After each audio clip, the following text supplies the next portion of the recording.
Good morning. Today we are going to continue with forensics, aka Pluto archetype, and we're going to cover the universal law of correspondence, as within, so without, as above, so below. So remember, the criminal is you, and the crime is in your head. So that's the law of correspondence in terms of the criminal justice system and the crimes that we see in society. I also have the law of vibration, because as we sort of peel back the layers of these crimes and we release sort of the magic or the energy of the perpetrator, we raise our consciousness and raise our vibration. So today I'm really excited to talk about Pandora's box. So let me just bring up. So I want to start with the third stage of the subconscious. So I told you the first stage is obviously the moment of conception. The second stage is pregnancy, where you get your impurest thought at the moment of conception. That's the lie that you build your entire life on until you decide to sort of blow it open. And we're going to see in the ascendant, descendant, in the astrology chart, that the Valor years, the 0 to 14, 15 to 28, 29 to 42, are opportunities for you to release the vault, release the lie, the impurest thought that you got at the moment of conception. We don't tend to do that until much later. And then we create the criminal of Pluto, or the perpetrator of Pluto, to help us move along, which is the third stage of the subconscious. So in the second stage of the subconscious, it's sort of your Neptune, your snow globe, the belief that you have a symbiosis with mom, that your needs are met and getting fed. The reason that the psyche brings you into the womb is because what happens is you leave the universal womb, the universal consciousness. It's too shocking to not have a similar experience. It's one of the reasons why water births are loved, because the fetus slips right into water and it's a seamless transition. So it's not necessarily seamless to the psyche, but it seems that way. And so the womb gives you your definition of love. It's conditional love, that sort of secret language of how you're going to meet your needs, the manipulation and sort of coercion that you use throughout life to get your needs met. That needs to be shattered. The thing that shatters you leaving the snow globe or the womb is obviously the transition of the birth process. We're going to talk about Stanislav Grof. He's the father of transpersonal psychology, and he has this BPM perinatal matrix 4-stage model. I'm going to develop it further according to my theory. So we'll talk about that.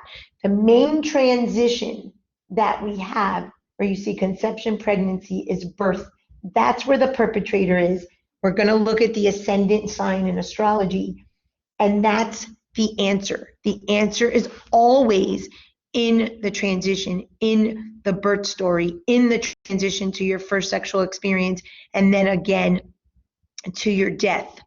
Every single transition is linked to hormonal change. So when we transition into 14 to 16 and we start puberty, there's a hormonal change. In menopause, in the onset of puberty, females have their periods.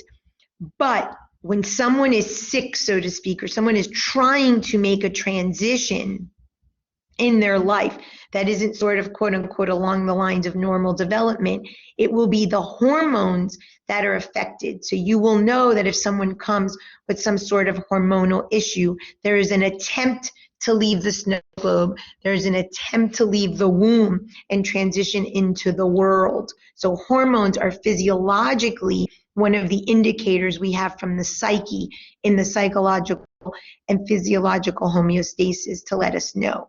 However, every transition, every hormonal change to the psyche is death. And we talked a little bit about that week, and we'll develop the psychological homeostasis a little bit more. I'm going to talk about the myth of Pandora in a moment, but I wanted to talk quickly, and I'll come back to this, your ascendant sign. So if you're doing the astrology component of all of this in your practice, you want to know that your ascendant is the speed at which you move forward in your life, and you have to do it differently. That is learned in the birth process, that transition. So I've shared my story before where there was no time for anesthesia. I come flying out. They almost have to catch me because I fall on the floor. And that's how I move into transitions. No thought, no mindfulness, no decision making, just raw speed. That is not good. It's also linked to my sign of Sagittarius, which is escapism. So I escape by hopping fast in an attempt of not feeling anything. So your ascendant sign is directly related to how you transition, but should absolutely do different. You don't do it differently because the descendant, and we're going to talk about that, I call it the thief, the vault, Pandora's box, the lie you've built your life on. We're going to talk more about the myth in a moment, is what you're trying to keep from the moment of conception, that unpure thought of mom and dad in the bedroom, and your task is to hold that with dear life, that secret. So if you actually changed the speed of your ascendant and integrated it and moved into transitions differently, you would basically be telling mom and dad, hence, gods in your psyche, that you're going to do it different and dethrone them. So just quick 1-2 words just so you can have, and then you can study this further. Aries moves into transition super fast. Taurus, super slow. Gemini, they appear that they're doing a transition. Cancer gets stuck there. Leo acts like the transition is nothing, but they're really, really scared. Virgo does some sort of purification through the transition. They view transition as dirty. So maybe they OCD, a transition by going on a diet, for instance, something that's going to purify. Libra makes it look sexy, as if transitions are sexy when really they're just shaking with fear. Scorpio, all transitions are life or death. Sagittarius, like me, escapes. Capricorn, they try to control the transition. Aquarius blows up whatever it is so that they can transition, and Pisces simply tries to merge with it. This is not the way to transition in the world. It's about integrating the ascendant, and we usually don't for fear of losing the limited of love that we have and sort of dethroning mom and dad. So over here, I have a client case study that happened to me this week, and I want to share this with you. My client calls and she says that her son has been molested by his father. So of course, she's very upset. And again, remember, we're working on 2 levels of consciousness. The earthly consciousness, as a counselor, you hold the space, you honor the story, the person is affected, compassion, empathy, love. But once they sort of speak the story, your responsibility is to go into the spiritual state of consciousness and see it from a higher view. That is the law of correspondence as well as the law of vibration. So my clients know that I work this way, and they're used to me sort of breaking down the story in that respect. So I asked her what the pregnancy was like with that son, and she said she had an STD, which obviously meant that her husband had been cheating because she had not been promiscuous. So in the pregnancy of that child, STD, sexual dysfunction, sexual disorders are there programmed in the psyche that's going to affect any time him or mom, remember you're responsible for your child to 14, move into a transition. Your child that's younger is going to transition the same way. So the mother gets an STD during that pregnancy. When I ask her her first sexual experience, she says, I was almost raped by a boy. And this is equal to the molestation of her son. These are not accidents, people. And this is linked directly to the Pluto archetype. This client of mine is about to move into a very big transition professionally, relationship-wise, financially. She needed to create a Pluto archetype at the low vibration, in this case, is molestation. At the high vibration, you see on the archetype chart is obviously the magician. So I wanted to share that story. And we're going to do a practical sort of list of practical applications for practice, and that's going to be one of the questions. Tell me your birth story. If you don't know the birth story, what's your first experience sexually? The client determines that. Is it their masturbation? Is it a sexual experience of kissing? Or is it their first penetration? That's up to the client. But that question is going to tell you how they're going to live out this Pluto archetype, the type of magic that they're looking for. This person has a very strong sex, death, very sudden, very shocking sort of crime that needs to happen in order for her to move forward. That birth process has to be very shocking. How do we know when it's a criminal? How do we know if we're working with a Pluto archetype? It's anything that is half, anything that has a sudden ending, anything that forces you to just cut a cord that you didn't want to. Death, grief, becoming a widow, losing a limb, anything that's half custody, any of that. Because the whole purpose is for you to be penetrated by the world. We're going to look at 3 or 4 different versions of the victim, rescuer, perpetrator archetype. And I'm going to tie it in to Pandora's box and Jupiter, who got the biggest piece of the pie when the world was divvied up by the 3 gods. First, I want to start with Stanislav Grof. So he is the father of transpersonal psychology. He has a philosophy about babies transitioning into the world through the vaginal canal. So he calls it BPM, and he has 4 stages of BPM. The first one is the amniotic universe. This is exactly that, symbiosis with mom. Everything seems perfect. So all of those 9 months when you're getting that moon sign, that love language, it's going to be your sort of way of seeking your needs in the world, is what he calls the amniotic universe. His second step is called cosmic engulfment with no exit. So this is when the baby starts to get a little disrupted and is sensing that it needs to leave but doesn't know how. This creates a lot of fear to transition. The third stage is the BPM 3, which is what he calls the death rebirth struggle. The baby knows he has to get out. He's going to be sort of suffocated through that birth canal and doesn't know yet that he's coming out, but identifies that there is a sort of pathway out. And BPM 4 is death rebirth experience when finally you are out. So let me add my layer to this theory, which is what we're going to look at. In astrology, your 12th house cusp is linked to BPM 1. This is the structure of your mind you don't want to let go of. That's why you don't want to change your ascendant. This is also linked to the moon, and it's all the past. Every time you're in child, you are linking to the past.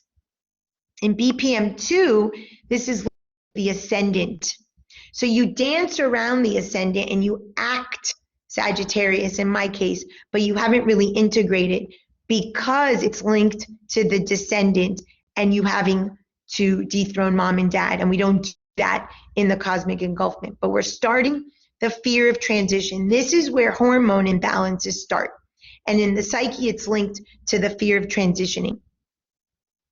In BPM 3, the death rebirth struggle, this is linked to Pluto and the second house cusp. This is super important. This is sort of like the hot spot, if you will, the real important one. This is when in your life you have trauma and you feel that you can't go through the transition. This is when the body comes to play and you start having illness or anxiety or panic or depression, whatever your emotion is. Emotions are unprocessed. You need a process through the body to feel them. When you process them fully, you liberate what's in Pandora's box, which I'm going to talk about in a moment.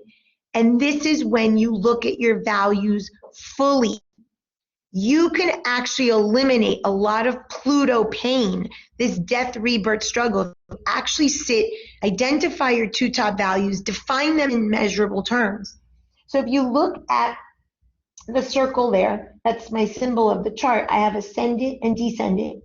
0 to 14, 14, you have a valor year to look at your values. 15 to 18, you castrate yourself because it's another valor years, but now you're building your life on your parents' lie and doing it the same or opposite. 29 to 42, your next valor year, and I told you at 42, you blow it up, you create a major chaos. You don't want to keep lying. That does not mean that you're going to get to this point of really owning it, but at least you create nonsense to blow it up in an attempt to seek the universal consciousness. That's what BPM3 is. It's about the values. The problem with this is, at this stage in your life, out of the womb, when you're older, if you link this to hope, and this is going to be linked to the Pandora's box myth with Elpis. Elpis is considered an extension of suffering, or the god Hope. We'll talk about her. Then you get lazy. You don't do anything, and then the struggle was pointless, and you get right back into BPM1, which is your moon in child, and the nonsense. And this is the psychological homeostasis. On Thursday, I'm going to show you a map of how exactly all of this works, so you have a visual. So here, if you don't do something, and what you're doing is waiting for the rescuer, then what you do is you castrate yourself, the ability to feed and fly. You stay in victim because you're waiting for the rescuer in the name of hope. And I'm going to talk more about that in a sense. This is where your reptilian brain and your limbic system and that whole nonsense of Metis and Zeus swallowing Metis is the cycle of the fight or flight response, and the emotions and the limbic system and the amygdala that we talked about continues. You never go into the adulting process. You may create crisis, you may create struggle, you may create arguments in your life, but you don't ever move.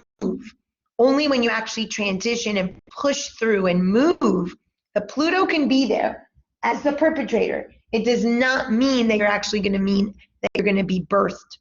In BPM4, you're actually birthed anew. That's linked to the third house. I don't know if I said BPM3 is linked to Pluto in the chart and the second house cusp, the values.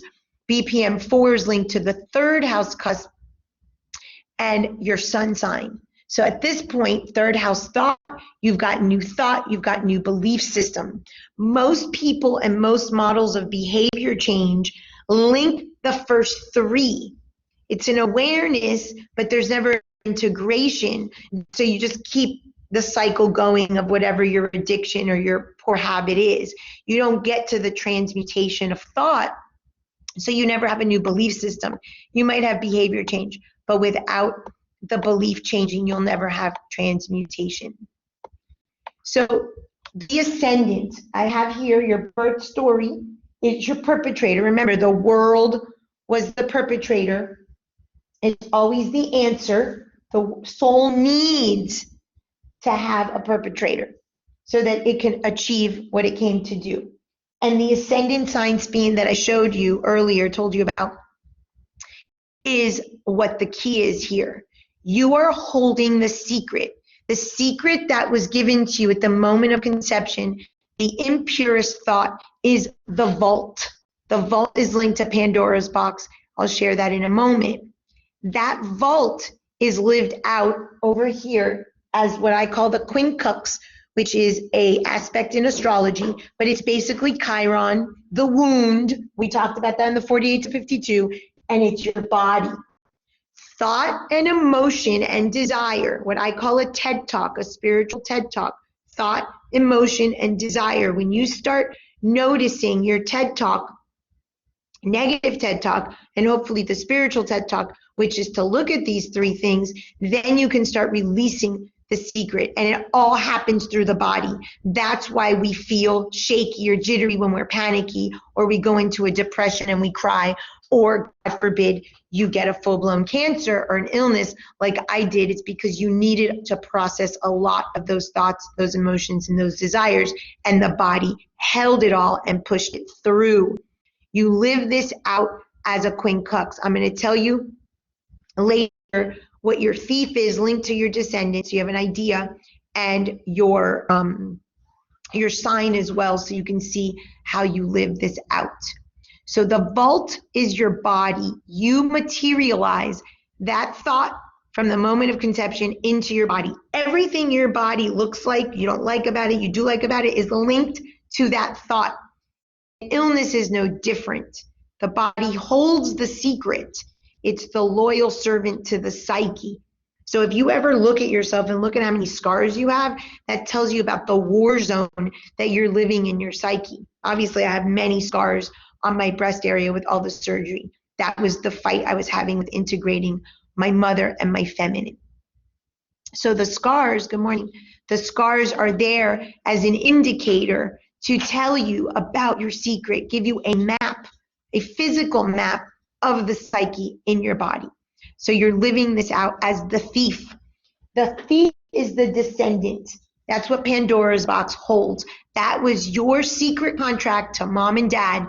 Don't ever release that thief. And the way to integrate it is the liberator is by integrating the ascendant. Super important. Hi, Joy. So let me tell you about the myth of Pandora. So I don't know if you guys remember, but Prometheus stole fire from the gods. The gods did not want the humans to have fire. Why? Because fire is the element of transmutation, and we're going to come back to fire in the third chakra and the sixth chakra in a little bit. The fire element is the only element in the psyche that can help us transmute. The third chakra, I told you, is your self-love chakra. So the second chakra is water, the erotic love, where we have our desires and our emotions. The third chakra is the fire element. And the eyes that are linked to lust and greed and envy and the thieves we're going to talk about are viewed in the eyes. When we see someone and we love what they have and we want what they are, what they have, it robs us of our third chakra fire. They're linked. I've told you, self-worth, self-love is linked to dethroning parents. You don't dethrone your parents, you can't have healthy GI or healthy fire. So the gods, knowing that Prometheus, who was punished heavily, good morning, stole the fire from the gods, Prometheus' brother, Prometheus said to his brother, don't take any gifts that the gods give you. They're gonna screw you over. And he didn't listen. And Pandora came and was this beautiful woman with a box and gave it, I think his name is Eurystheus or something like that, I don't remember, to Prometheus' brother, gave him the box, and of course he opened it. We all want to open what's in the box. And what comes flying out? Has anyone heard this story? What comes out of Pandora's box? You've never heard, that's a Pandora's box. Yes. Okay, so that comment is that be careful, because what's in there is not good. It looks like a pretty little box, but it's not. There is major burden in there. So when he opens Pandora's box, this is what the literature says, burdensome toil and sickness that brings death to men, diseases, and a myriad of other pains comes flying out. So think of like, I associate it with like when the Jews leave Egypt and all I'm forgetting the word, the plagues, the frogs and the locusts. I see a Pandora's box like that. Like when that guy opened Pandora's box, the junk that came out of that, if you dare dethrone your parents, that's what's coming out of your vault. That's what's coming out of your body. That's why this is the vault. And the next thing is the illness, mental, physical, spiritual illness. It's disease. It's stated in the literature.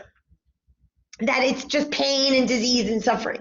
So the body is sort of the vessel for that. We have no choice but to experience, like for instance, in COVID, if COVID is the perpetrator, it's the vault that was open that sort of leveled the playing field.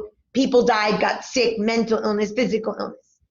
So we can't escape the fact that the body is going to process the pain when we open the vault. The vault is the descendant. I'm going to give you the sign so you could check your chart of what sign is on your descendant so you know what thief and what lie you're holding for your parents.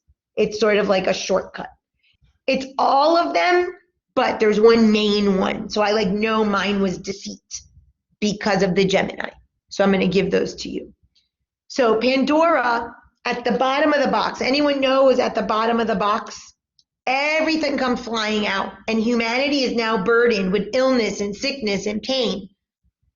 What do you think was left in the box? You never heard this story? Okay.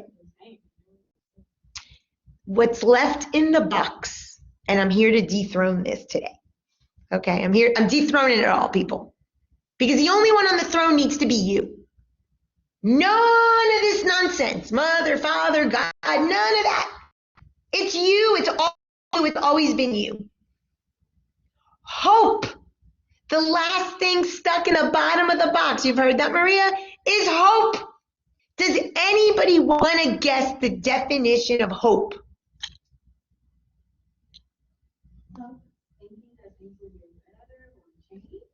Hoping things will be better or change. Okay. I'm looking for one key word. You may not get there, but this is all meaning.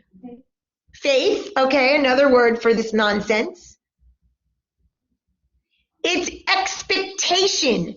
Have you ever heard what happens when you have an expectation? You're disappointed. At the bottom of the box, after all is said and done, what's left is hope.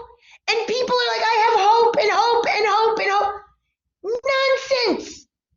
Faith, love, and hope. The quote that everyone uses in every wedding. The Bible verse. Hope. I'm going to hope that this marriage goes well. I have no responsibility in this. I don't know anything about this person or for the next 30 years, but this is hope for the best. Nonsense. Hope is at the bottom of the box. This is a goddess, which the Greeks don't even consider a goddess, by the name of Elpis. They say she is an extension of suffering. So now you've opened the vault. You've created the crime. You're the criminal. It's all happening in your psyche. And you're hanging on hope that it's going to work out. Are we screwed or what if we don't dethrone this? We are screwed. We have to take control. We have to realize our agency. This blew me away. I don't know about you. When I started putting the lecture together and I started connecting the dots, I'm like, this is crazy. It's again, the rescuer, the rescuer, the rescuer. It keeps coming back to that. So I'm going to dethrone your parents as rescuers, your partner as rescuers, your God as rescuers. This does not mean I'm in the faith business. This is not, it's faith in self. It's you create the hope. So this is what the literature says. So let me read it. There's two types of hopes, okay? Hope one is idle hope. The lazy man indulges when he should be working honestly for a living. Mind you, this is metaphorical. When you have hope that it's going to work out and you don't put together, and I'm just going to use my language, my book, Truth is in the Triangle, is the model for couples. You don't put threads, you don't put non-negotiables, you don't talk about your needs, you don't talk about the rules of the relationship. You're flying on a wing and a prayer. Hope. Let's just hope that we don't cheat. Let's just hope we have money to pay the bill. Absolute nonsense. That's lazy. That's the first thing that hope creates, is a lazy, idle man. No, you've got work to do. Second is it comforts man in his misery and maybe is a stimulus arousing his activity. Maybe. You might have hope and it might give you a little tickle to say, well, maybe I could do something. Maybe it would be good if I actually participated in my life. So that's the less harmful hope. It's absolute nonsense. criminal, the STD, the molestation, the crime, the cancer in my kid. And you go to that extent to release the vault, to say, Mom and Dad, no more. I'm not holding this lie for you anymore. You bust open, you get sick, whatever that means, your grief, your illness, mental, physical. And then you just say, oh, well, maybe it'll get better. Does anyone want to not do that? Does anyone want to actually get to a place of healing and take agency and responsibility for this? Like the next step? We got to dethrone hope now. So let me tell you why. Few things. It's just, I'm like, that's exactly right. It goes back to the rescuer. Someone's going to save me. There ain't no savior. That was age of Pisces. Move on. This is age of Aquarius. You're the savior. Level playing field. The whole world got COVID. The whole world went back home, literally. Returned home. Now, what you did with that time at your house, I don't know. Did you waste it? The perpetrator came. Did you have hope that it was going to get better? Or did you do something with your life? Like, this is how we live our life. COVID was the perfect explanation to spiritual adulting and what we need to do. And we haven't done. So let's maximize that we have this level playing field for the whole world. Let's get people off pedestals. That's going to be next month when we deindustrial. I'm going to dethrone everybody. Okay, this year we're all getting dethroned. The only one who's going to be on the throne is you in your life. That's the mission here.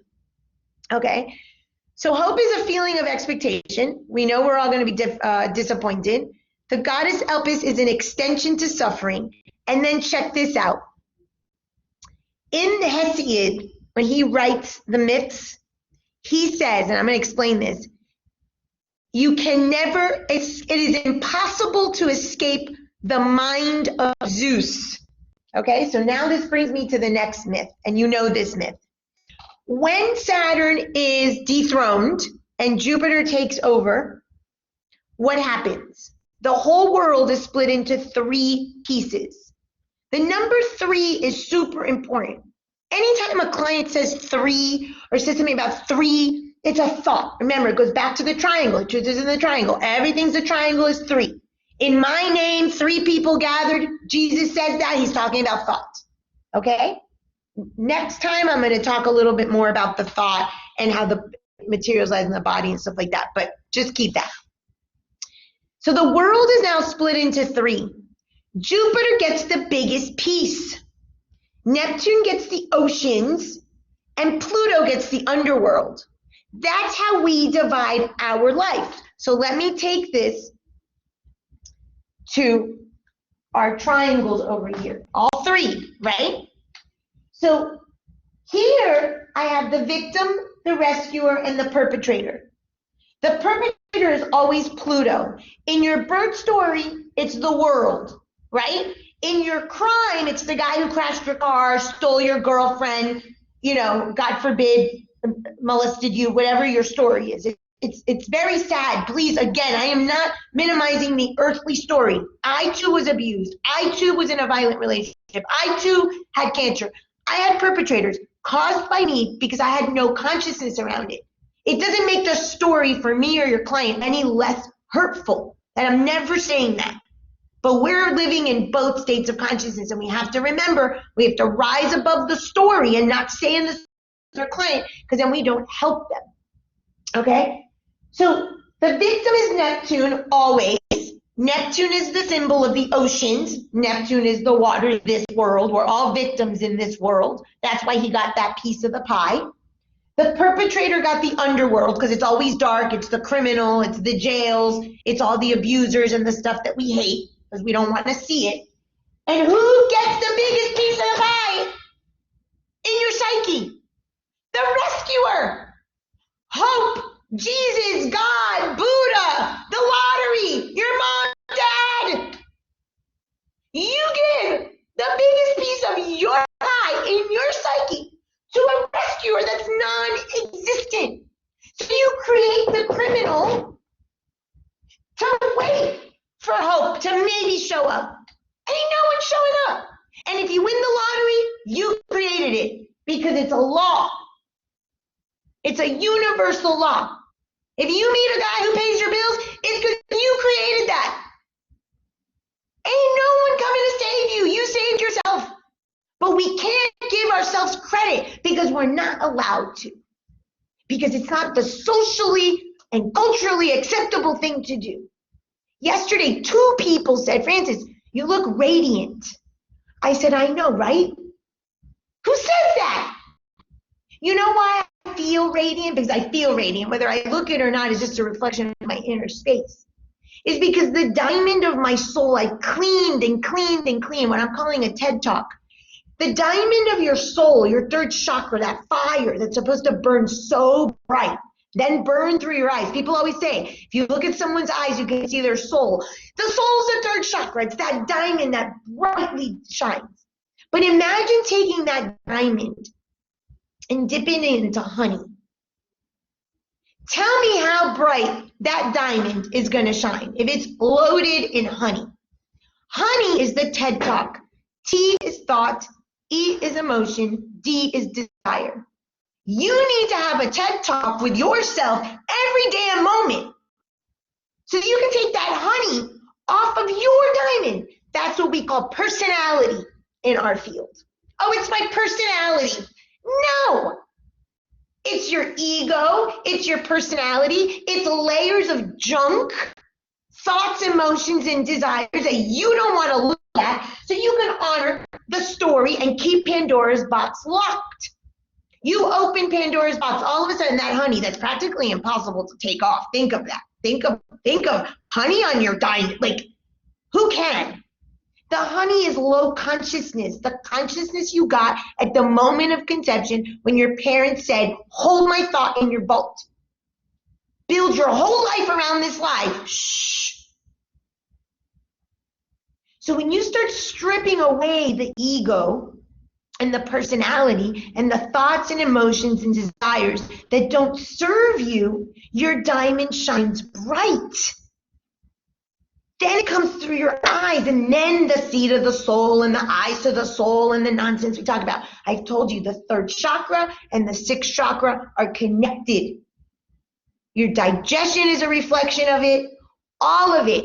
What you see by your eyes, lust, greed, envy, we're going to talk about that, diminishes your fire. That's why Prometheus was chained to the rock when he stole the fire, because God said, oh no, we can never give this knowledge, this wisdom to the humans. They'll dethrone us. That was the whole story. That's where I get that from. Okay, the dethroning. Let's dethrone these gods that don't want us to know the secrets. It's time. It's the age of Aquarius. It all has to come out. So the biggest piece of your pie you give to some rescuer, whoever that is for you. I've been asking clients, tell me the first time that you abruptly lost something. So I had one client say, oh, my brother died in a car accident. Who's the perpetrator? Of course, the guy driving the car. Who was the victim? Well, her and her mother too. And who rescued you? Well, the doctor. Well, God. Her husband dies. Another client. Who's the perpetrator? Oh, the doctor. They gave him a lot of medicine. They pumped him with medicine. Who's the victim? Me. My husband died. Who was the savior? Who was the rescuer? Oh, God. It was a group at my church and my faith that got me through, the hope that I would get through the trip. Nonsense. Absolute nonsense. You created that so that you could have a rescuer and continue the story. And it comes from myth. We give the biggest piece of our pie, of our psychic pie, to some unknown entity. So I posted a video on message to the planets from the planets.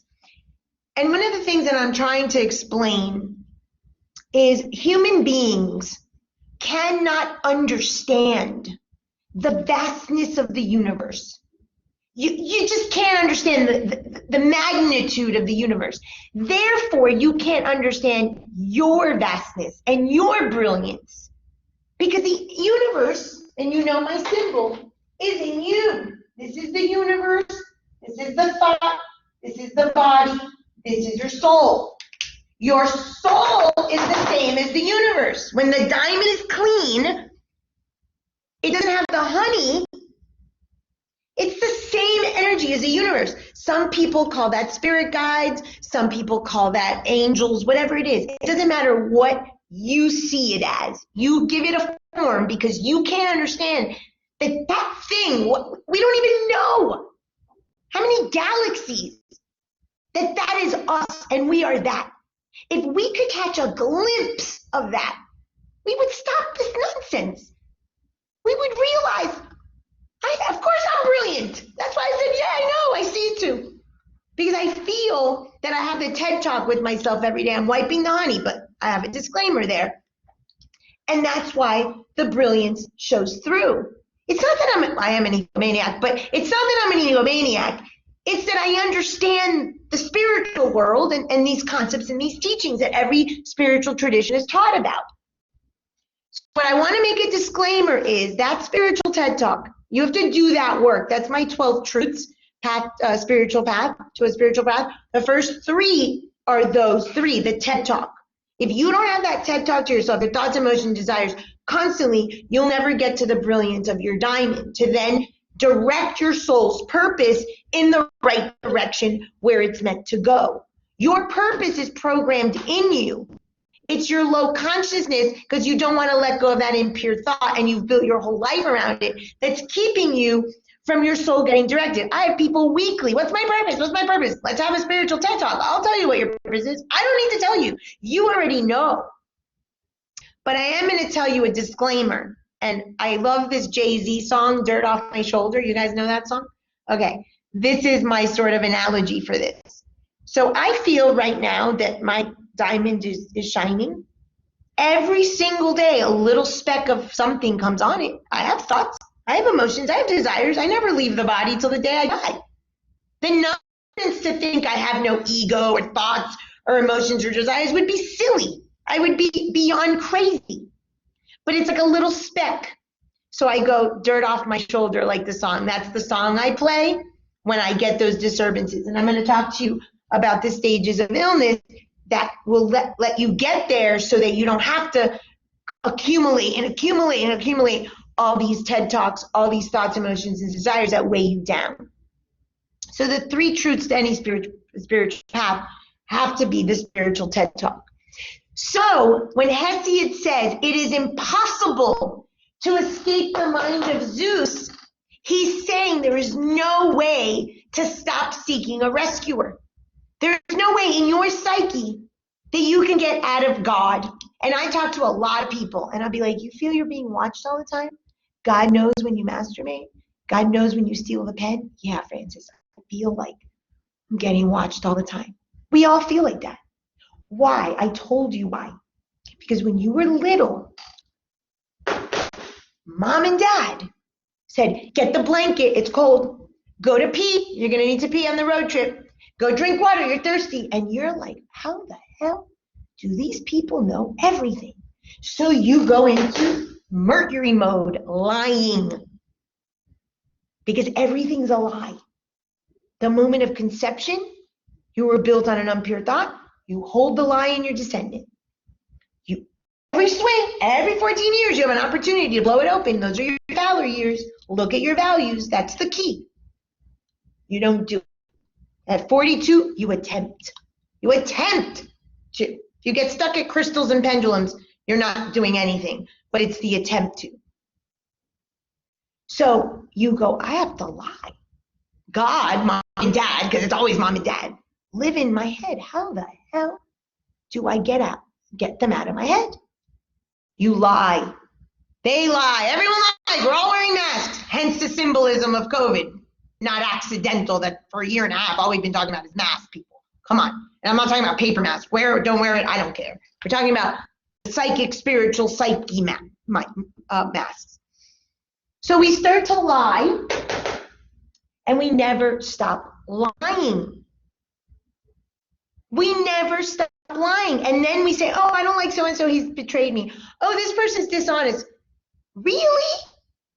Your whole life is a lie and you're criticizing another person? Absolute nonsense. Oh, my kid lied to me. I don't know why he lied to me. Self-awareness, come on now. So what happens is, what Hesiod says, you can never escape the mind of Zeus. He's talking about the biggest piece of the pie of everything goes to mom and dad. You were thinking about your mother and your father subconsciously 24/7. It's the thoughts you don't want to let go of, the emotions you don't want to let go of, and the desires you don't want to let go of that are theirs. They're not even yours. At least live your thoughts, emotions, and desires. Be more genuine. So I have a client yesterday, easily over 100 pounds. She's like, how do I lose weight? I said, you have a TED Talk with yourself. Day in and day out and day in and day out. I said, you're a glutton. I said, you are a glutton. Food, no food, I don't care about that. You're a glutton of thoughts, emotions, and desires. The body, whether you're skinny, medium, fat, does not matter, is a representation. And don't get me wrong, doesn't mean that skinny people have less thoughts, emotions, and desires. That's not what I'm saying. The thoughts, emotions, and desires might be around scarcity. That's why they're skinny. Where heavier people might be around gluttony and abundance. That's a whole other lecture. But that is your body type. Endomorph, exomorph, mesomorph. Has to do with your thoughts, emotions, and desires. Even that, because in the symbol, the spirit enters the body as a thought at conception, becomes the body that you're birthed with, that has the soul, which is your entire life's journey, is to individuate and clean off the honey and live your life's purpose. But if you're holding your parents' lie in your vault, you're never, ever going to do that. So many people, as a result of doing this work, end up losing weight with no trouble. Because as you detach from thoughts that don't serve you and emotions that don't serve you and desires that you own, because you never lose your desire. I will always be prideful. That's my thing. I have that in my psyche. But as long as I own it and check it, dust off my shoulder, day in and day out, I can keep that contained. Fire is the third chakra. The point is to keep it contained. Look at what happened last year with the wildfires in Oregon and California. They destroyed. If you let your thief destroy you, if I let my ego, my pride destroy me, I will destroy my life. I need to keep it contained. The fire doesn't go away. The desire doesn't go away. Desire is what fuels you. It gives you life. But you keep it contained, the 48 to 52. Okay. Any questions on that? Super important. Okay. The other thing that you do, in The Truth is in the Triangle book, okay, and you're new, but that's my relationship model, and I have the videos and I've got posters. There's a model where you have your spouse, it's all your parents, your spouse and you on the tips of the triangle.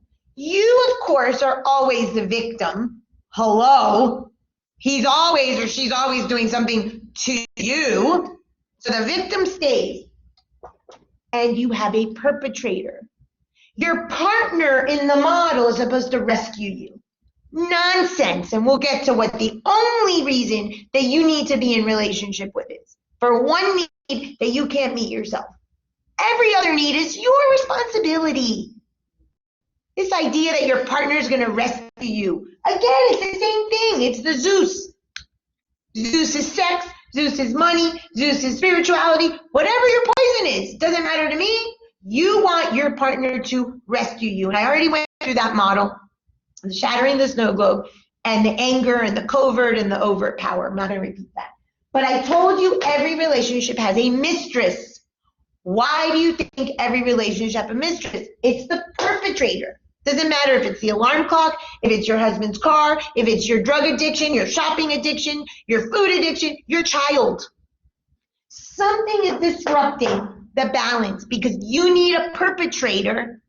And I told you this, the perpetrator, the mistress, hence my podcast, The Mistress of the Subconscious, is what you need to give yourself, what you need to give your partner, and what both people need to give themselves.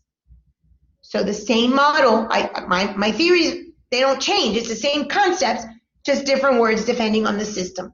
So that's the marriage or relationship system. This is the 7 gates, the individual system.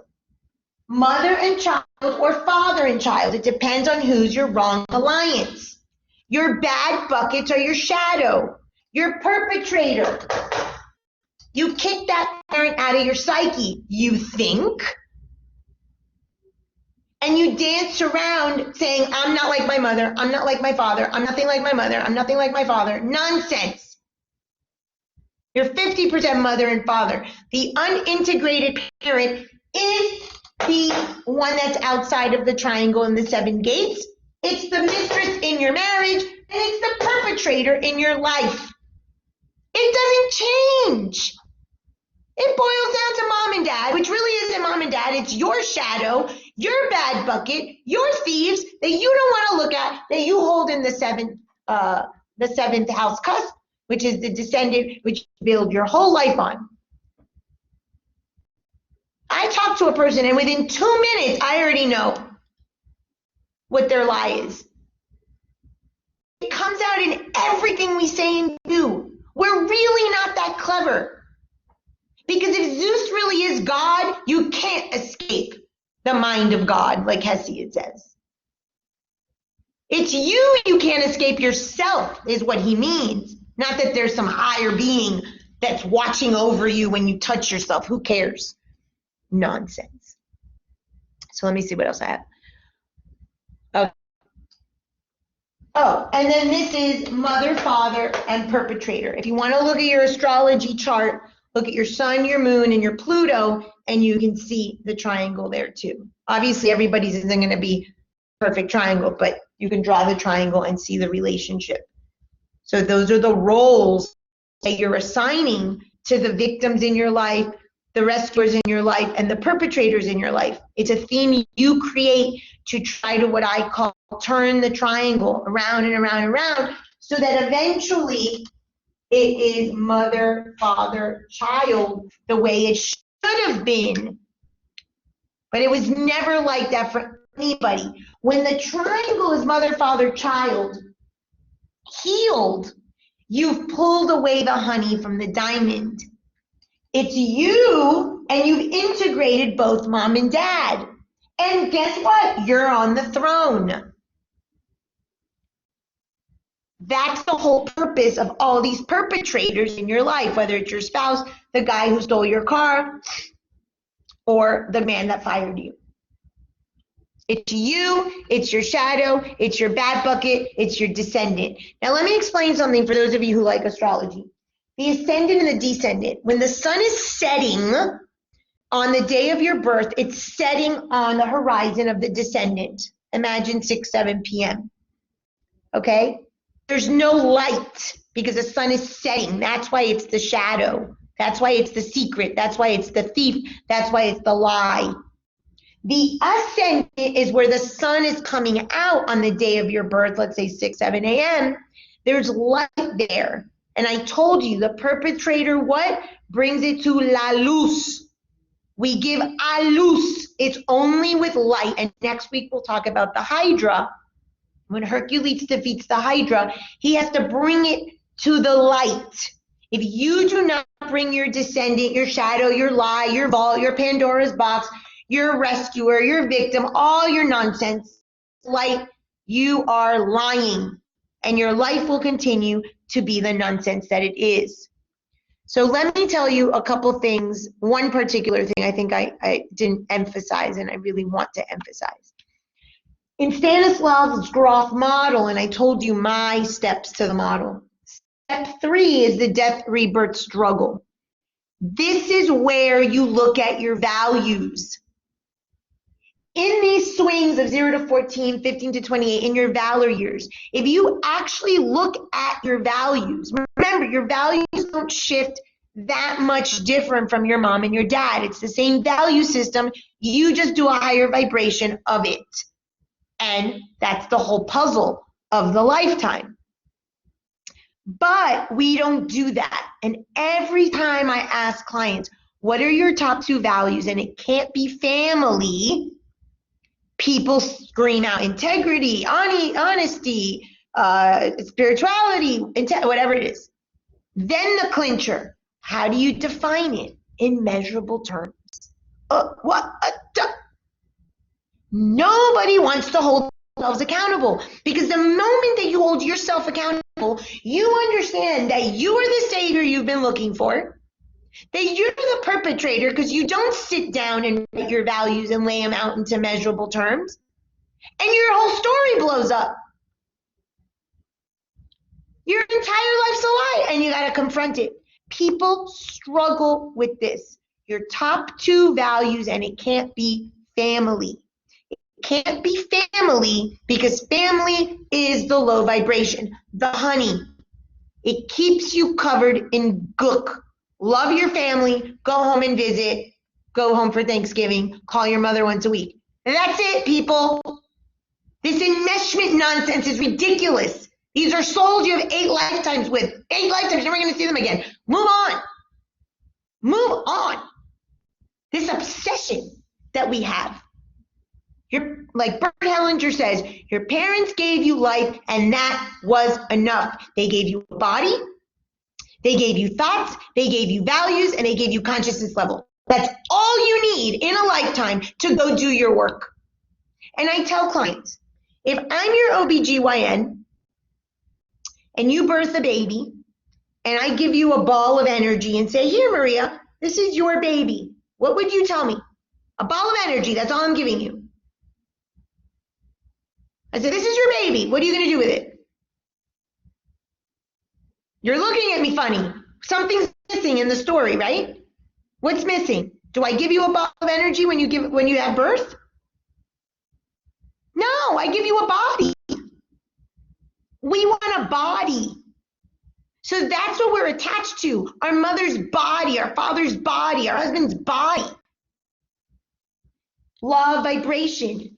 Pull away the body. You're vibrating with the person. You're getting caught up in the illusion, which has to do with the eyes. The illusion is the fire that robs you of your self-worth in your 3rd chakra. So if you can vibrate at the same level as your partner or your parents or whatever, and you can eliminate the body for just a second, then you can go here and realize this is you, this is everybody, and it's the same. Everybody's your family. We're all the universe. We're all the universal energy. What's the attachment to that person? They gave you a body to rewrite Bert Hellinger, and that's enough. It's more than a body because they give you a value system. That's your whole purpose here. They give you your thoughts and your consciousness level. But he said that. And that's enough. What is this obsession after 14? Parent with the kids and the kids with the parents. I adore my children. Do not get me wrong. Emmanuel will tell you. He yells at me all the time. Feed and fly. Interrupting everyone's ability to feed and fly. I don't want to move into crone. Oh no, because my daughter might lose her virginity. Nonsense. Everyone needs to get raped and live their life and pull away the honey from the diamond. That was a vehicle. It dies. Your body dies. Everything in the earthly realm dies. I've told you this. The number 4 and a square is death. If it dies, it's an illusion, and it robs you of owning your own, and it robs you of your fire, of your brilliance. So BPM 3 is about the values. If you actually sit with your client and help them define their values in measurable terms, you can eliminate a massive perpetrator. I could have eliminated cancer. I might have gotten something. The other day, I had a meeting with this lady, and I, as I do, very hard-edged, smashed her snow globe. And she's like, I had a 12-hour psychotic break. And my response to her was, great. You just prevented cancer. You felt the feeling. You pushed yourself through the birth canal. But no, we want to keep going here and here and here and here and never come out the vagina, man. Because it might hurt. Yeah, it's going to hurt. Yeah, it's going to hurt. And that's guaranteed. You're in a body, something's going to hurt you. Put a knife to your finger and a paper cut and it's going to hurt. Of course, transitioning and rebirth and finding your entire way in the world with your divine will and your soul's purpose is going to hurt something. But don't make it hurt ridiculousness. This client of mine, her son's getting molested because she couldn't do her work. She understood. She's one of my loyals. She totally understood. And she's like, I get it. What do I have to do? First step, own your values. What are your values? Let's get real clear. So I asked her about the child script. Good morning. I asked her about the child script. I said, I asked 3 questions in the psychological x-ray, right here. And when we do the practical applications on Thursday, we're going to go through them. I asked, of course, mother, father, good and bad, and child script, what people said about you and what you said, what you would describe yourself as a child. Remember I told you in the other lecture that Greek value is a prophecy. Every single god written in mythology went to the Oracle of Delphi and got a prophecy. You are no different. And the prophecy came that the neighbor, the abuelita, your mom and dad said, oh, she is, he is. So I had a client on Sunday, and she goes, well, I was told I was cold. I'm like, prophecy. And you will live it to the death, part of the lie that you don't want to let go of in the vault. I'll hold that to be true. So I do a psychological x-ray with 3 questions. I can see all of it. We're really not that complicated. There's only 12 archetypes. There's only 7 sort of thieves. I mean, you eventually exhaust these. So I said to the one that the son was getting molested, I said, tell me about your mother, father, quickly, you know, good and bad. Oh, mom, manipulative, very cold. Okay. And describe yourself as a child and describe how other people described you as a child. Oh, well, I was naive and I was innocent. Come on now. And I was inquisitive and curious. Okay, I mean, I've known this woman for many years. I said, okay, and how did everyone else describe you? Well, I was looked as the weird one. And, you know, I was, what was it that she said that totally I saw it? She's like, I had very strong opinions, so everyone thought I was weird. Really? Naive people and innocent little darling girls aren't so strong opinionated. And I said, woman, you are a wolf in sheep's clothing, and let's crack that snow globe right here and now. You are an egomaniac, narcissist, lustful woman. And she's like, you nailed that. I said, okay, now let's get honest. Let's get honest. What the nonsense? In 3 questions. In 3 questions. Not to even mention the bad bucket of the manipulation and all that. We're really pretty simple.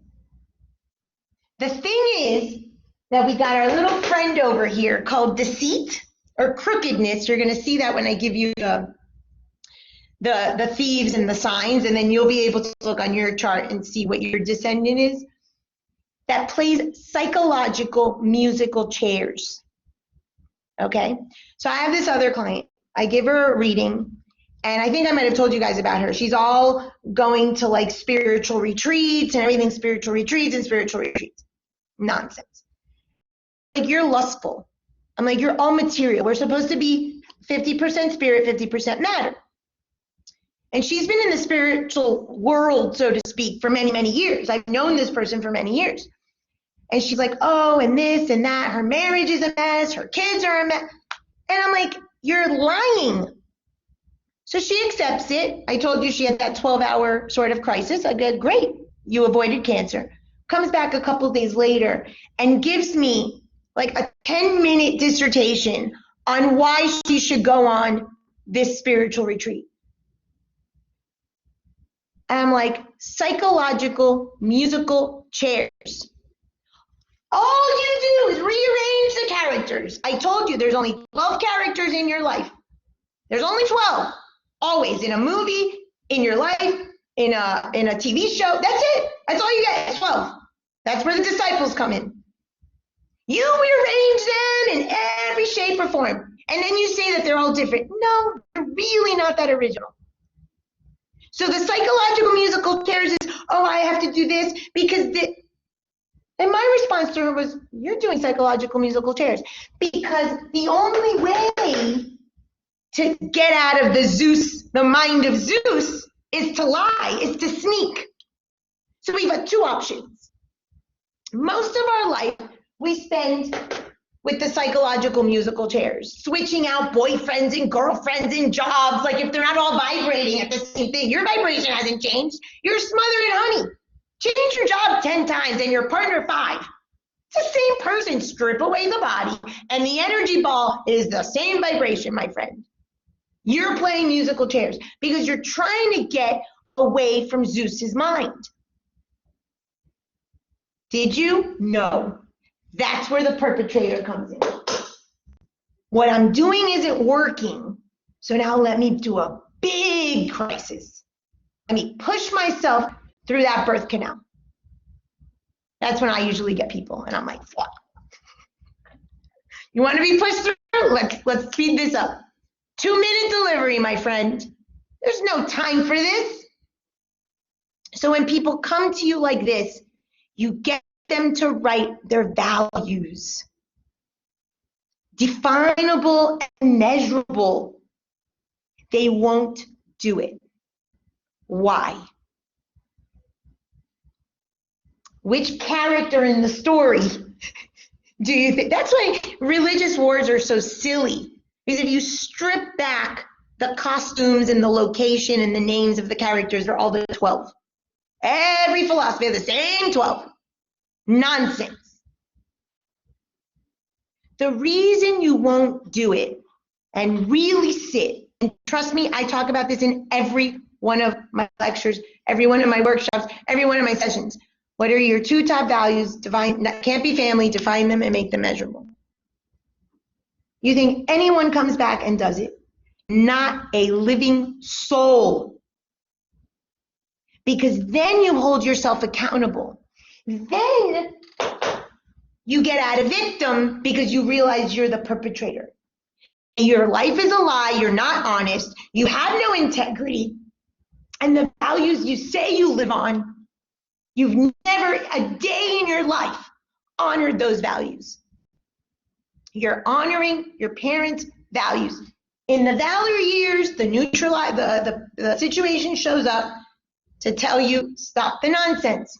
We don't do it. Maybe at 42, like I said, all the way to 42, to maybe do it. You're going to see on Thursday when I show you the psychological homeostasis map, how we can get the perpetrator in the system to disturb the system. And then what? We can go right back in to the psychological homeostasis, right back into the womb. And what'd you get cancer for? Why'd you lose your job? Why'd you fill in the blank? Develop your perpetrator crisis. If you did nothing with it. If you don't go to Lilith, you're going to get sick at some level. And I'm going to talk about Samprapti and my version of Samprapti, the dirt off your shoulder. Okay?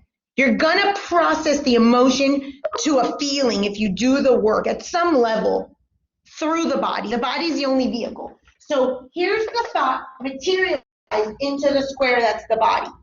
So you come from universal consciousness. Your parents have the impure thought. You hold it to the death. When you finally crack Pandora's box is open, you have the body has to process the pain. So that's the COVID and the illness and the mental illness and all that. To discover you're a brilliant, brilliant soul. And you can wipe away that personality and bits of the ego and stuff like that. But the body's always involved. That's why Chiron is the wound. That's why when we did the 48 to 52, it's the physical and the return home, and it's linked to the pituitary. Okay, the master gland that controls all of it. But if you stay at the illness and you don't go to Lilith, then you never get the spiritual striptease. So you get the spiritual STD, but you don't take it.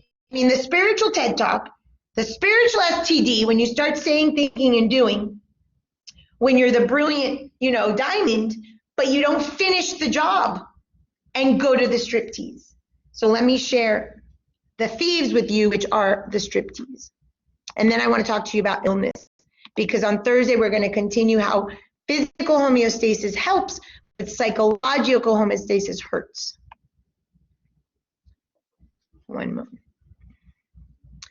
So in Ayurveda, there is a theory that's called samprapti.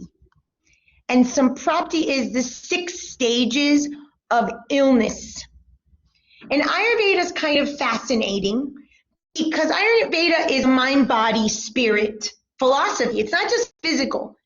Ayurveda, by the way, for those of you who don't know, is the sister science to yoga.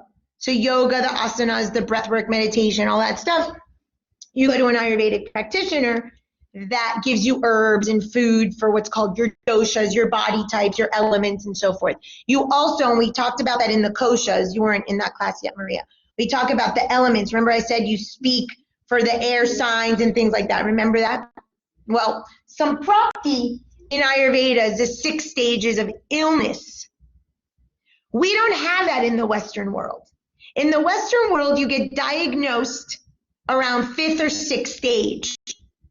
So I'm bringing this now to the psyche. So now your diamond shines bright. You've eliminated the honey. You've had your TED Talk. You're looking at your thoughts, emotions, and desires. You're dusting it off your shoulder, right? You're brilliant.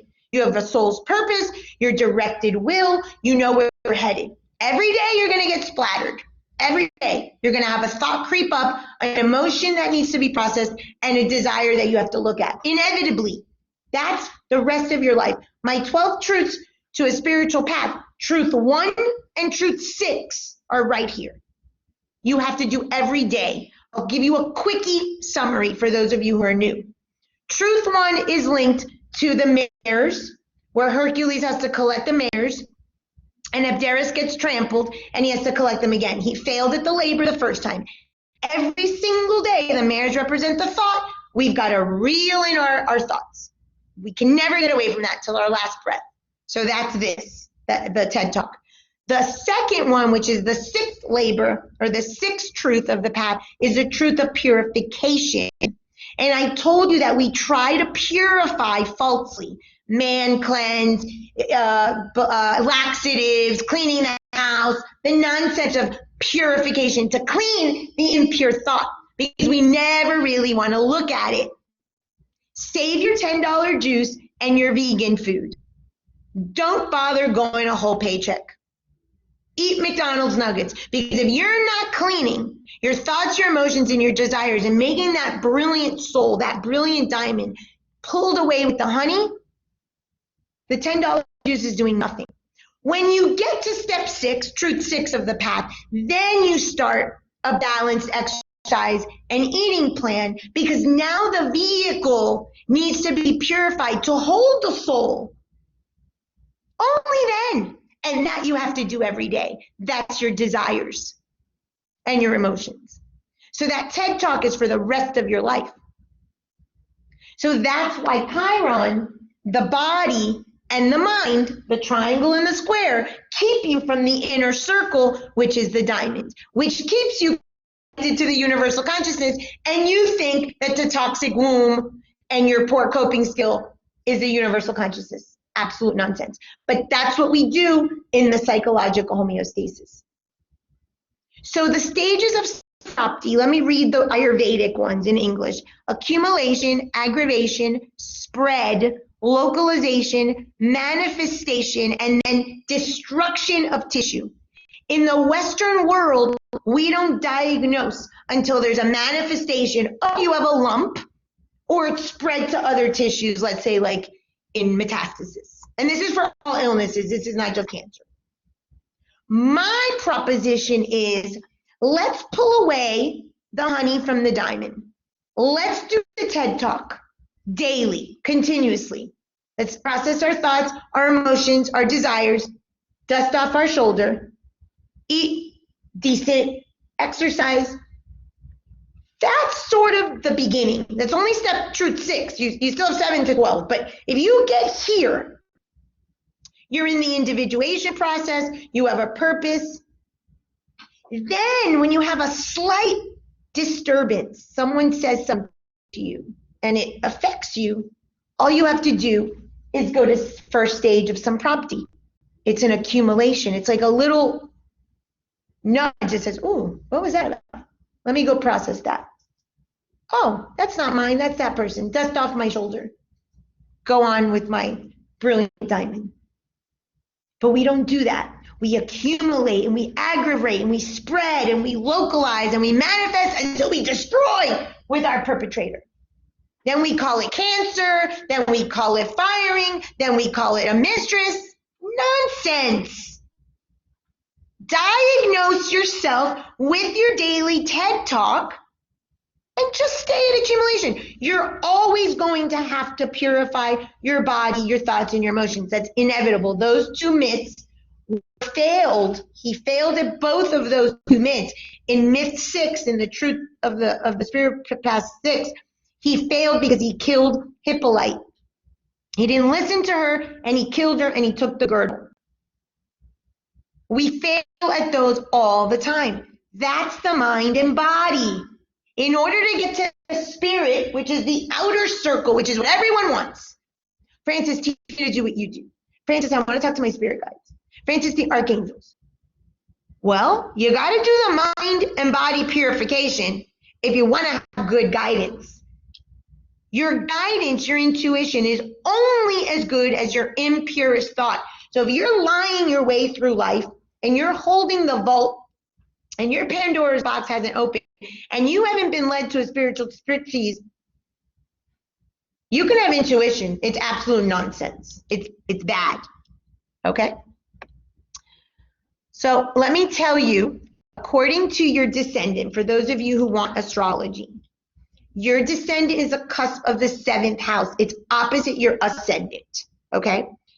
If you have an descendant in Aquarius or Aries, your thief, your lie, your Pandora's box is anger or wrath. If your descendant is in Leo, Virgo, or Capricorn, your thief is ego, pride, or inflexibility and control freak. They're all similar. Because if you're a control freak, it's your ego, you have pride, you think you can control things. No one controls anything. If your descendant is in Gemini or Pisces, it is deceit or delusion or crookedness, lie, cheat, steal, mainly to yourself. If your descendant is in Taurus, it's greed. If your descendant is in Libra or Scorpio, it is lust or jealousy or envy.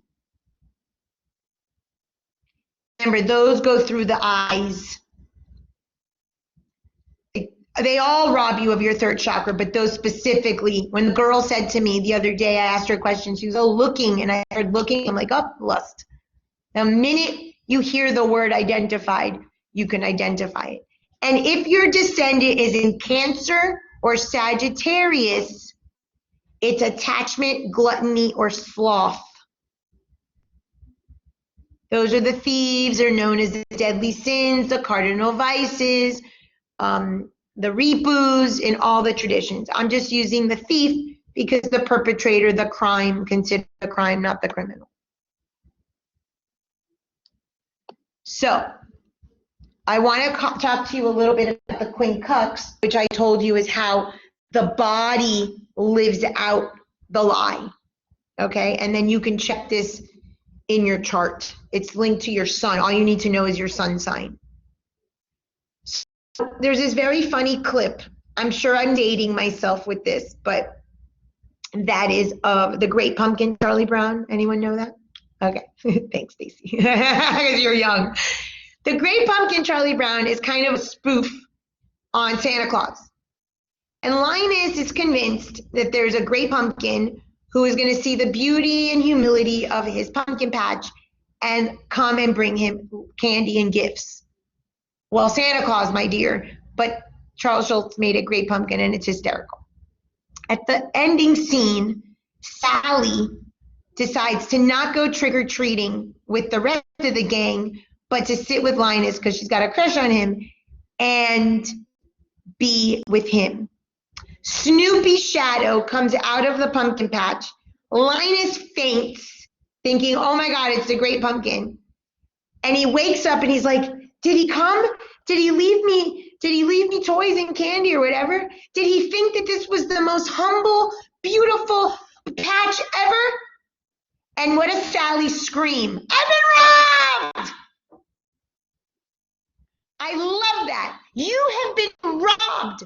Your parents robbed you.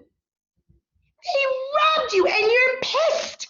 So you make a big, dramatic, chaotic perpetrator event happen to say no more, Mom and Dad. You're not going to hold me at gunpoint. And what's so funny about the Linus part is like, does he think it was the most serious and humble pumpkin patch ever? Like if your parents meet your needs or are looking at your pumpkin patch, it's about them. They haven't even noticed you or your pumpkin patch or your needs or what love you need. It's about you holding their vault. It's nonsense. So Sally goes, I've been robbed. You have been robbed. And you're going to hold someone accountable. That's why you create a perpetrator in your psyche. Consider the crime, my friend, not the criminal. The first criminal is you. But every single person that shows up to do that crime is your mother or your father.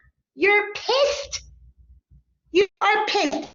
That's why in Kubler's stages of grief, and I told you this months ago and I did it from the spiritual perspective, the moment you shatter the snow globe, whether it's leaving the universal consciousness to enter the body, or you leave Pandora's box and you shatter snow globe of delusion, anger is the next step. Of course you're angry. Imagine not doing this work till you're 60, 65 years old. That's some of my clients. When at 14, we have permission to do it spiritually.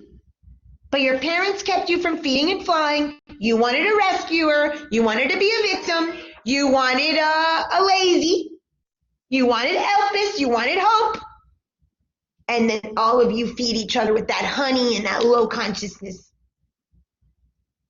Dust that off. Have a TED Talk. Get a spiritual STD. And let's take you to a spiritual striptease. The spiritual striptease is Lilith, the Black Moon Lilith. She is the only creature in mythology that ever told God that they were equals. You are not a child of God. You, your circle as your soul, is the same circle as the universe. You are the universe, a little piece of it. Don't think that you're all of it. But own that, and the universe responds. The universe does not have your back. The universe does not know hierarchy. That is the earthly realm. That's why the square is the body, and anything square dies. Anything that is earthly dies. That's why there are no straight lines in nature. Not to say that things in nature don't die, but it's as this representative of sort of, the universe. Your spiritual growth, I've told you, is cyclical and spherical. Next month, when we do organizational psychology, I'm going to bring all this stuff to the corporation, to the organization. So if you decide to do counseling at an organizational level, same tools. And it's circular. Yes, there are hierarchies in organizations, but they abide by the same truths here. There's perpetrators and there's victims and there's rescuers, and you've got to dethrone that. There's no hierarchy. The only time, if there's going to be a hierarchy, is from 0 to 14, where your parents are responsible for you. They don't do a very good job because they're there to meet their own needs. They're there to love themselves, for you to love them. Like I say, cook, clean, and counsel. We cook, clean, and counsel our mothers. What about us? We're the Cinderellas. We're the baby, but we're the Cinderellas. That's why all this nonsense, trying to get your partner to be your rescuer and God to give you hope. Give it to yourself and rescue yourself and stop the nonsense. Nobody's mother and father love them unconditionally, and nobody had their needs met. Let's unmask that once and for all. Everyone feels worthless and everyone feels unloved. That's just the reality of it. And all you do is wear these masks of hardworking and, a control freak and cleaning and sexual and beautiful, whatever, brilliant, smart. So once you process the crisis through the body, don't go back into the toxic waters. People will do that. They will not utilize the illness or whatever the situation was. When you get to Lilith, you engage in the spiritual striptease. That's why I told you about the masks or the thieves from your descendant, because that's how you show up. So I want to just take a minute before we wrap up to tell you about the area of your body and or your psychological illness linked to your sun sign. So all you need to know is your birth date. Obviously, everyone knows their sun sign. If you are in Aries, your quincux, which is how the Aries thought, just think of it as your sun, lives it out in Scorpio. So probably sexually, maybe lust, maybe sexual disorders, reproductive cancers, things like that. If you're a Taurus, you live it out as Sagittarius. Maybe you travel a lot. Maybe you live it out in your hips. Maybe you do a lot of escaping. If you're a Gemini, you live it out in Capricorn. So maybe in your bones, osteoporosis, your teeth, maybe you're very, very controlled and structured. If you are Leo, you live it out as Pisces. Maybe your feet, maybe you don't have discernment, maybe you make bad choices. You don't make, you're always in confusion or delusion and victim. If you're Virgo, then you live it out as Aries. It could be anger, it could be really, going fast through things. A speed racer, bodybuilder is also an Aries type of thing. If you're a Libra, you live it out as Taurus. It could be greed, it could be hoarding, it could be skin issues, throat issues, throat chakra, thyroid. If you're a Scorpio, you can live it out as Gemini. You're crooked, you lie, you cheat, you steal. It could be your extremities, because that's your extremities is, or your nervous system, you can get panic. And not nervous system, but like circulatory system. No, nervous system, circulatory system is Aquarius. Your agitation, panic, nervousness, things like that. Sagittarius, you live it out as Cancer. It could be breast, it could be gluttony, it could be food issues. You might become a chef to hide that, you have all this emotion. Capricorn, you live it out as Leo. You act like you're all prideful and ego and so sure of yourself, but you're actually very scared and insecure and feel worthless. Aquarius lives it out as Virgo. So Aquarius is all about like chaos and liberty and freedom, but really you're extremely short-sighted and closed-minded could be one of the ways. Stacy's laughing. And Pisces live it out as Libra. I live this to a T, which is the vanity. I refuse to see the vanity. I didn't want to own the image, because that's what and then I got Cancer, which obviously, the image and the breasts and stuff like that. So you can live this out as an illness. I said Pisces, Libra. Libra is also the beauty and all of that.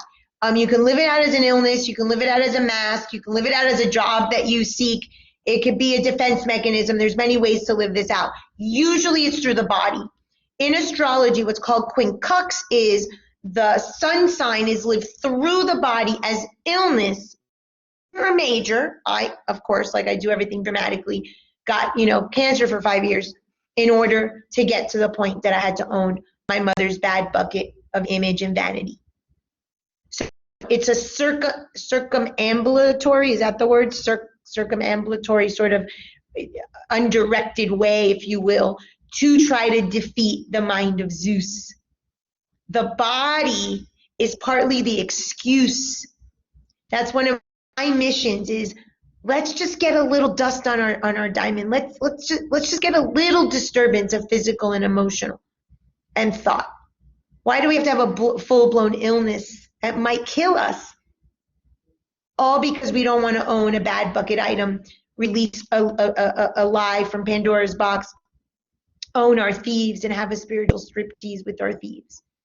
Spiritual striptease is Lilith when she removes all of the masks. So you're exposed that this is what you are. You own it. I own my ego. I own my narcissism. I own my pride. I own my vanity. I own it now. That's why I'm not sick anymore. So once we do that spiritual striptease that I told you, she went through the 7 gates to go visit her sister. You're naked. Why doesn't Nana die? Why do Jesus die? Why do all of these mythological creatures die? Because you have to die to be reborn. It's the death rebirth. So when Nana goes to the underworld, I told you that last week, her sister hangs her on a butcher's hook and she's pregnant. When you do the spiritual striptease, the Pandora's box, the lies, the mask, the honey goes away. The weight melts away. Then you shine your diamond brightly. Then and only then, for those of you that are into the whole divine feminine, can you go into the heart and now have agape love. I told you agape love doesn't exist. This is a lifelong process. If you get there, add a second chakra, your TED Talk, into your third chakra, your spiritual STD, if you manage to do all of this and dust off your shoulder and only go to accumulation and test every day your thoughts, emotions, and desires, actually do the striptease, die in rebirth, then maybe you can end up in the heart chakra, compassion, empathy, love thy neighbor, which is the agape love. That's the mission, if you will, of the age of Aquarius, that COVID came to do. Aquarius is destruction of all structures. It's chaotic. Everything fell. People lost their jobs. Everyone moved. Everyone got sick. Everyone died. Like, it was a level play. He leveled the playing field. If any of you like tarot, there is a card called the Tower. The tower is cracked open and people are falling off the tower. The tower means all falseness is destroyed. Only what's left is truth. That was COVID's attempt to level the playing field, Uranus, get us out of delusion, Neptune, shatter the snow globe, take us to perpetrator was the illness, and for some the vaccine, get us sick or die, Chiron, to lead us to the spiritual striptease, take off your masks. Literally, people. The universe couldn't have shown us this any better. That's the law of correspondence. And I told you last week that the law of correspondence, we can't see the higher planes of the universe, but the lower planes that are here are showing us what's attempting to be happening up in the heavens, in this vast magnitude of a universe that we have no clue.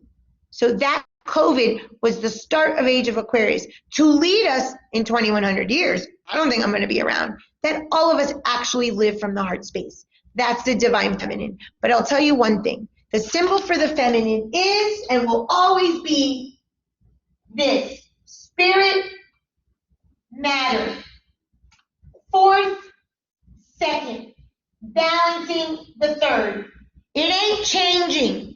It has nothing to do with makeup and sex and crystals and lavender baths.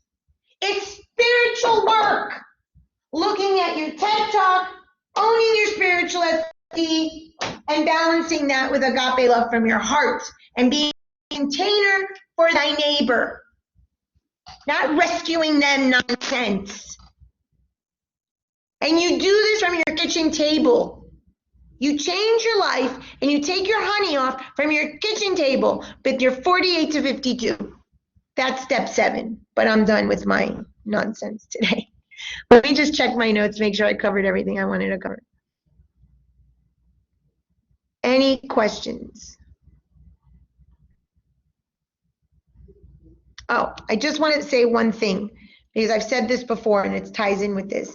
When I told you that you do musical chairs, psychological musical chairs, and you change partners and jobs and you lie to yourself like that client that's like, oh, but that is what I call your psychological orgasm.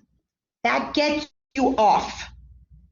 You love all that nonsense because you're trying to trick Zeus and you're trying to go through the back door and be the sneak and be the thief. You're not tricking anybody. That's why you create the perpetrator, because you realize that that's no longer doing it for you. Any questions? Okay, I'm going to stop recording and take attendance.